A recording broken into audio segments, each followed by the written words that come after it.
सभी जानते हैं, आवश्यकता ही आविष्कार की जननी हुआ करती है। जब जब इस संसार में ये माताएं आपस में बातचीत न करें। जिस जिस चीज की आवश्यकता हुई वैसे वैसे समय समय पर उसका आविष्कार होता चला गया। ये आसानी से नहीं सुनी। कहाँ गए हो? उनको रोक के आओ। इस धरती का सबसे बड़ा बुद्धिमान प्राणी मनुष्य ही है, ये भी सब आप लोग जानते हैं। और बुद्धिमान प्राणी होने के चलते उन्होंने विचार किया कि मेरे जीवन में दुख है तो उसके निवारण का उपाय होना चाहिए, करना चाहिए मुझे। और संसार में अनेक मति वाले हैं, अनेक बुद्धि वाले हैं, अनेक समझ वाले हैं। सब अपने अपनी समझ से इस पर विचार किया, चिंतन किया और अपने अपने विचार क्षमता के हिसाब से अपनी अपनी मान्यता कायम किया, दुख से छूटने के लिए, बंधन से छूटने के लिए। और इसी क्रम में सदगुरु कबीर साहब जी जन्मों जन्मों के संस्कार, शुभ संस्कार को लेकर के इस धराधाम पर आए। और चूंकि सदगुरु कबीर साहब जी का प्रतिभा अत्यंत भरा पूरा था, ज्ञान चक्षु अत्यंत खुला हुआ था, अनेक जन्मों के संस्कारी महापुरुष थे, इसलिए सदगुरु कबीर साहब जी ने जीवन के हर पहलू को विवेक की तराजू से तौला, हर पहलू को। वैसे तो मुख्य दो पहलू है, एक है जिसको हम व्यवहार कहते हैं और दूसरा है अध्यात्म। व्यवहार में हमको प्राणी और पदार्थों के साथ कैसा व्यवहार करना चाहिए जिससे हमारा भी जीवन ठीक से बीते, सुख से बीते, शांति से बीते, और साथ ही जिसके साथ हम रहते हैं, जिसके साथ हमारा संबंध है, जो भी आए वे बैठते जाएं, उनका भी जीवन सुख शांति आनंद से बीते। यह व्यवहार कुशलता की परिचायक है। अब रही बात अध्यात्म की बात। अध्यात्म में वैसे हमारे भारतीय दर्शन में 3 प्रकार के सिद्धांत प्रमुख हैं। एक कहते हैं जिसको हम नास्तिकवाद कहते हैं। नास्तिकवाद क्या कहते हैं? इस संसार में जो कुछ है ये 5 तत्व जड़ ही रूप है, अलग से न कोई परमात्मा है न कोई ये चेतन जीव है। जो कुछ ये दिखाई पड़ता है या जो कुछ पशु पक्षी जितने भी 4 खाने के जीव है, ये सब किससे उत्पन्न हुए हैं? जड़ पदार्थ से ही उत्पन्न हुए हैं। और इसी नास्तिकवाद में वैज्ञानिकवाद भी आता है। वैज्ञानिक विचार करते हैं, चिंतन करते हैं। एक समय ऐसा था कि धरती भी नहीं थी। एक समय ऐसा आया कि इस अस्तित्व में विशाल विस्फोट हुआ और विस्फोट होकर के अनेक तारागण बने। उसी तारागण में सूर्य भी बना और हमारा ये नवग्रह भी बना।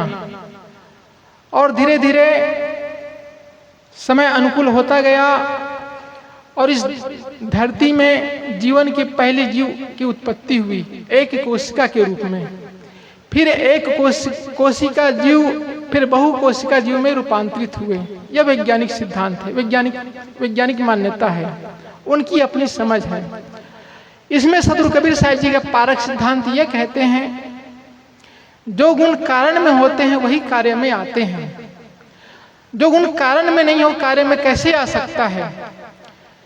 जब जड़ पदार्थ में बिल्कुल ज्ञान ही नहीं है, ज्ञान शून्य है, तो उसमें ज्ञान गुण वाला कैसे उसमें बन सकता है? नहीं बन सकता है।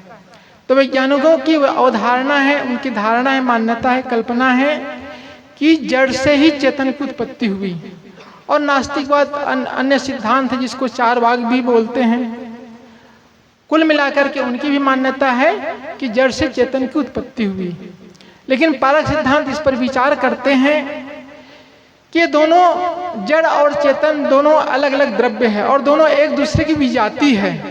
तो ये एक दूसरे से उत्पन्न कैसे हो सकते हैं? नहीं हो सकते हैं, क्योंकि जड़ जिसके मूल में कुछ गुण नहीं रहता है वो गुण कार्य में नहीं आ सकता है। तो पांचों तत्वों के मूल में जीव का लक्षण, ज्ञान का लक्षण नहीं दिखाई पड़ता है, इसलिए जड़ कभी चैतन्य नहीं हो सकता है। दूसरा सिद्धांत आया हमारा ब्रह्मवाद का। ब्रह्मवाद क्या कहते हैं? ये सारा ये चैतन्य ही स्वरूप है, ब्रह्म स्वरूप है, इसके अलावा कुछ है ही नहीं। जिधर देखो वही, ये जितने भी जड़ दिखाई पड़ता है ये इसके अंदर भी चेतन ही भरा हुआ है। एक ब्रह्म से ही सारी सृष्टि की उत्पत्ति हुई। ये वेदांत की मान्यता है, जिसको कहा है कि एको अहम बहुश्यामी। ये सर्वप्रथम परमात्मा एक था, ब्रह्म एक था, फिर उन्होंने संकल्प किया, अकेले रहने से उसको ऊप पैदा हो गई, तो उन्होंने विचार किया कि मजा नहीं आ रहा है, तो उन्होंने फिर अपनी शक्ति से जड़ भी बनाया, चेतन बना दिया, सब परमात्मा ने बना दिया। ऐसे ही सिद्धांत इस्लामवादियों का भी, इस्लाम धर्म वाले का है, और ऐसा ही सिद्धांत ईसाई धर्म वाले का है। तो पारक सिद्धांत यहाँ पर भी यही कहता है।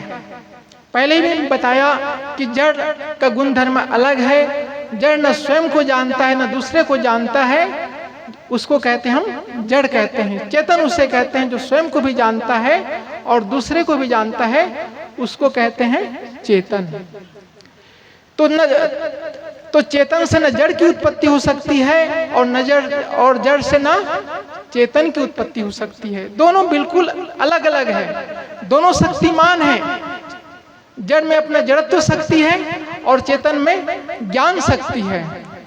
तो दोनों एक कभी नहीं हो सकते हैं, दोनों एक दूसरे की विजाति हैं। तीसरी सिद्धांत आया है कि जड़ भी है, चेतन भी है, और दोनों को संभालने वाला परमात्मा भी है। ये तीसरा सिद्धांत हमारे इस भारत देश में चलते हैं कि परमात्मा भी है, जड़ भी है, और तीसरा ये चेतन भी है।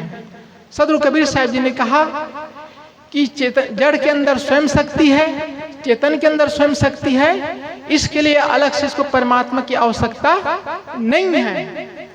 ये पृथ्वी घूम रही है, सूर्य के चक्कर लगा रही है, अपने ही शक्ति से चक्कर लगा रही है। एक दूसरे में गुरुत्वाकर्षण शक्ति है, इसलिए एक दूसरे का चक्कर भी लगा रहा है, और इसलिए इसको चक्कर लगाने वाला कोई परमात्मा है ही नहीं। वैसे तो ये धरती इतना अनंत है, इतना विशाल है, जो हम सोच नहीं सकते, क्योंकि अनंत धरती की कोई गणना हो ही नहीं सकती। इतना अनादि से भी है और अनंत है। वैज्ञानिक एक सिद्धांत को सही मानता है। क्या सिद्धांत को सही मानता है? वैज्ञानिक कहता है कि इस संसार में एक कण को भी न बनाया जा सकता है और न पूर्ण रूप से उसको नष्ट किया जा सकता है। यह वैज्ञानिक का ये सिद्धांत पारक सिद्धांत से थोड़ा मेल खाता है। पारक सिद्धांत भी वही कहता है कि संसार में जो तत्वों का जो मूल इकाई है, जिसको हम परमाणु कहते हैं, अंतिम जो इकाई है, उसको पूरी तरह से नष्ट नहीं कर सकते हैं। चाहे हजारों चाहे करोड़ों परमाणु बम विस्फोट हो जाए, हाँ परिवर्तन हो जाएगा, छिन्न भिन्न हो जाएगा, लेकिन पूरी तरह से नष्ट नहीं हो सकता है। तो सदगुरु कबीर साहब जी का सज्जनों पारक सिद्धांत है। सदगुरु कबीर साहब जी ने हम सबको क्या दिया? विवेक का सिद्धांत दिया। हमको विवेकवान बनना सिखाया, विचारवान बनना सिखाया। देखो हमारे देश में या पूरे विश्व में कोरोना आया, लोग मंदिर में जाकर प्रार्थना किए, यज्ञ किए, अनेक तरह से उपाय किए, लेकिन कोरोना उससे गया क्या? नहीं गया। कोरोना कब गया? जब वैज्ञानिकों ने इंजेक्शन का आविष्कार किया और सबको टीका लगाया, तब धीरे धीरे कोरोना समाप्त हुआ। तो सदगुरु कबीर साहब जी का सिद्धांत हमको विवेकवादी बनाता है, विचारवादी बनाता है, और जीवन के हर पहलू को विवेक पर तौलने के लिए कहता है। अंधा अनुकरण नहीं करने के लिए कहता है। तो सतगुरु कबीर साहब जी का पारक सिद्धांत सबसे श्रेष्ठ सिद्धांत है, आदर्श सिद्धांत है, और आदर्श सिद्धांत से ही आदर्श मनुष्य बनता है। और जो मनुष्य आदर्श मनुष्य होता है वो सबका हित चाहता है, सबका भला चाहता है, बन सके सबका भलाई करता है। और अधिक नहीं कहूँगा, मेरा समय पूरा हुआ। साहिब जी ने मुझे समय दिया, उसके लिए साहिब जी को बहुत बहुत साधुवाद, धन्यवाद। मेरी बातों को आप ध्यानपूर्वक सुना, इसके लिए आप सभी को बहुत बहुत धन्यवाद। बोलिए श्री सद्गुरुदेव की जय। बहुत बढ़िया साहब। ये माइक रामनरेश साहब के पास पहुंचाया जाए, है वहाँ अपनी तरफ ले लो सर।